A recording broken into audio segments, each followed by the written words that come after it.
द्वीप समूह में कोरोना पॉजिटिव के सक्रिय मामले बढ़कर 516 हो गए हैं। कल 131 नए मामले सामने आए, जबकि 80 मरीज स्वस्थ हुए।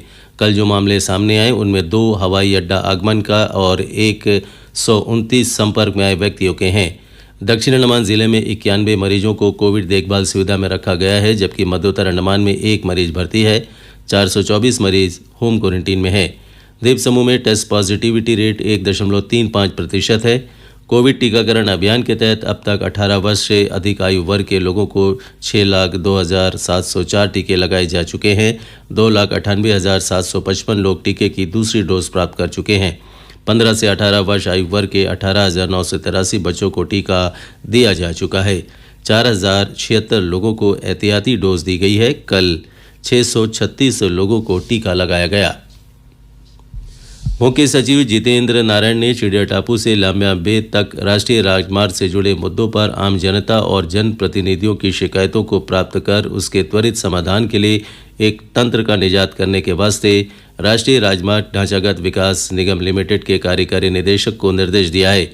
इसके तहत कार्यकारी निदेशक ने शिकायतों के पंजीकरण के लिए फ़ोन नंबर के साथ साइट इंजीनियरों के विवरणों को जारी किया है। अब आम जनता और जनप्रतिनिधि अपनी शिकायतों को निगम के महाप्रबंधक के पास ईमेल और फ़ोन नंबर 9413747345 पर दर्ज करा सकते हैं। अंडमान निकोबार प्रशासन ने भ्रष्टाचार के एक मामले में अंडमान लोक निर्माण विभाग के कनिष्ठ अभियंता को सेवा से बर्खास्त कर दिया है। इस अधिकारी के पास अपने आय से अधिक संपत्ति रखने का आरोप था। इस मामले की जांच के बाद सक्षम प्राधिकारी ने उसे सेवा से बर्खास्त का आदेश जारी किया। कुछ महीने पहले रिश्वत के आरोप में प्रशासन के एक वरिष्ठ अधिकारी को बर्खास्त किया गया था। इस कदम से प्रशासन में काम कर रहे अन्य कर्मचारियों को भ्रष्टाचार के विरुद्ध कड़ा संदेश जाएगा। भारतीय जनता पार्टी के राष्ट्रीय कार्यकारिणी सदस्य और पूर्व प्रदेश अध्यक्ष विशाल जॉली ने भारतीय कृषि अनुसंधान परिषद मुख्यालय और इसके अनुसंधान संस्थानों में टेक्नीशियन T1 के 641 पदों पर भर्ती के लिए पोर्ट ब्लेयर में भी परीक्षा केंद्र बनाने का अनुरोध किया है। कृषि मंत्री नरेंद्र सिंह तोमर को लिखे अपने पत्र में श्री जॉली ने कहा कि जारी की गई अधिसूचना के अनुसार 10 पद अंडमान निकोबार द्वीप समूह से हैं, लेकिन द्वीपों के उम्मीदवारों के लिए पोर्ट ब्लेयर में परीक्षा केंद्र नहीं दिया गया है, जबकि कई राज्यों और केंद्र शासित प्रदेशों में 164 परीक्षा केंद्र बनाए गए हैं। द्वीपों की विषम भौगोलिक परिस्थिति के कारण इच्छुक उम्मीदवारों का कोविड महामारी के समय परीक्षा के लिए तमिलनाडु या पश्चिम बंगाल पहुंचना बेहद मुश्किल है। इसके लिए उन्हें अधिक पैसा खर्च कर परीक्षा में शामिल होना होगा।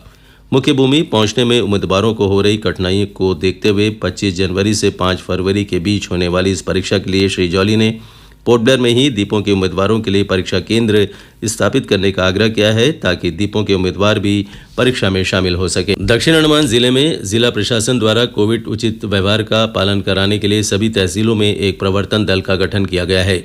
यह दल कोविड प्रोटोकॉल के उल्लंघन करने वालों और कोविड दिशा निर्देशों का उचित तरीके से पालन न करने वालों पर जुर्माना लगा रहा है।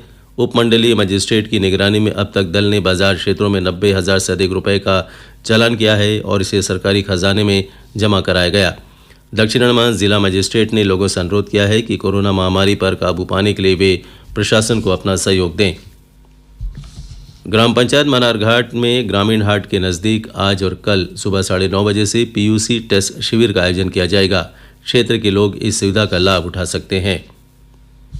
मायाबंदर और डिगलीपुर में विभिन्न वाहनों के ड्राइविंग लाइसेंस टेस्ट के लिए तिथियों की घोषणा की गई है। मायाबंदर में 24 जनवरी को राज्य परिवहन की लखनऊ स्थित वर्कशॉप में सुबह 8:30 बजे से लेकर दोपहर 3 बजे तक वाहनों के लिए ड्राइविंग लाइसेंस टेस्ट लिया जाएगा।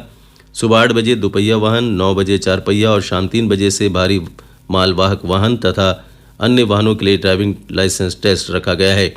डिगलीपुर में अंडमान लोक निर्माण विभाग के अतिथि गृह के सामने 1 फरवरी को सुबह 8 बजे से दोपहिया वाहनों के लिए ड्राइविंग टेस्ट लिया जाएगा। APWD अतिथि गृह के समीप ट्राई जंक्शन पर 9 बजे 4 पहिया वाहन और शाम 3 बजे से भारी मालवाहक और अन्य वाहनों के लिए टेस्ट लिया जाएगा। अंडमान निकोबार युवा कांग्रेस के महासचिव प्रमोद यशुदास को जवाहर बाल मंच के राष्ट्रीय समन्वय समिति में सभी केंद्र शासित प्रदेशों का राष्ट्रीय समन्वयक नियुक्त किया गया है। इनके अलावा इस समिति में राज्यवार अन्य लोगों की भी नियुक्ति की गई है। पोर्ट ब्लेयर में 24 से 28 जनवरी तक राज्य उपभोक्ता विवाद निवारण आयोग की बैठक आयोजित की जाएगी। वे सभी लोग जिनके मामले आयोग के समक्ष लंबित है उनसे पोर्ट ब्लेयर स्थित आयोग के समक्ष पेश होने को कहा गया है। गूगल मीट के जरिए भी सुनवाई में शामिल होकर दलीलें पेश की जा सकती हैं। न्यायालय अधिकारी द्वारा वर्चुअल सुनवाई के लिए लिंक उपलब्ध कराया जाएगा। निकोबार जिला बाल संरक्षण इकाई की ओर से किन्योका गांव में बाल अपराध और पॉक्सो अधिनियम पर जागरूकता कार्यक्रम आयोजित किया गया। पुलिस और स्वास्थ्य विभाग की ओर से आयोजित इस कार्यक्रम में जिला उपायुक्त यश चौधरी ने गांव के बुजुर्गों हेडमैन से मुलाकात की और उनसे बाल अपराध और पॉक्सो अधिनियम को लेकर जागरूक रहने और गांव में बच्चों के लिए सुरक्षित माहौल बनाने का अनुरोध किया। उन्होंने 15 से 18 वर्ष आयु वर्ग के बच्चों को टीका लगवाने के लिए अभिभावकों को प्रोत्साहित करने को भी कहा।